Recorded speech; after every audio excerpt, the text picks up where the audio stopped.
నేను పొన్నం రాజు ముదిరాజ్ మెపా రాష్ట్ర ఉపాధ్యక్షులుగా వ్యవహరించడం జరుగుతుంది.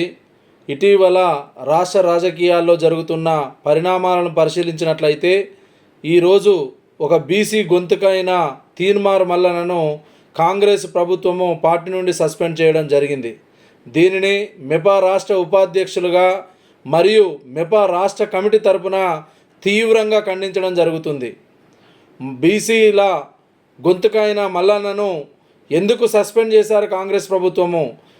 కులగణనలో తప్పిదాలు జరిగాయి అని మల్లన్న నిలదీయడమే తప్ప, మరి అది తప్పు కనుక అయితే, నిలదీయడం తప్పు కనుక అయితే, మరి గవర్నమెంట్ ఈ రోజున ఎందుకు మళ్ళీ కులగణనకు అవకాశం ఇవ్వడం జరిగింది?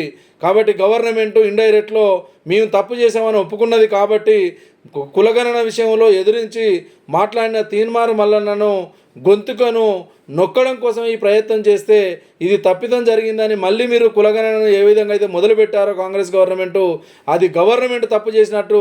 కాబట్టి గవర్నమెంట్ నడుపుతున్న రేవంత్ రెడ్డిని మొదలు సస్పెండ్ చేయాలని మేము మెపా రాష్ట్ర కమిటీ తరపున కోరడం జరుగుతుంది.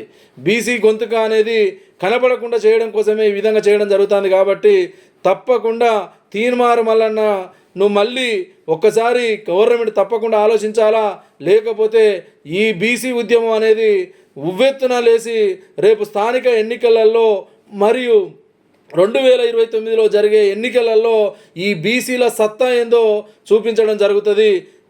ఖబర్దార్ రేవంత్ రెడ్డి బీసీ గొంతుకను నలిపేయడానికి చూస్తే 30 లేసి మేము అందరం కూడా ఉద్యమం చేయడానికి ముందుంటాం. తీన్మార్ మల్లన్నకు అండగా ఉంటాం.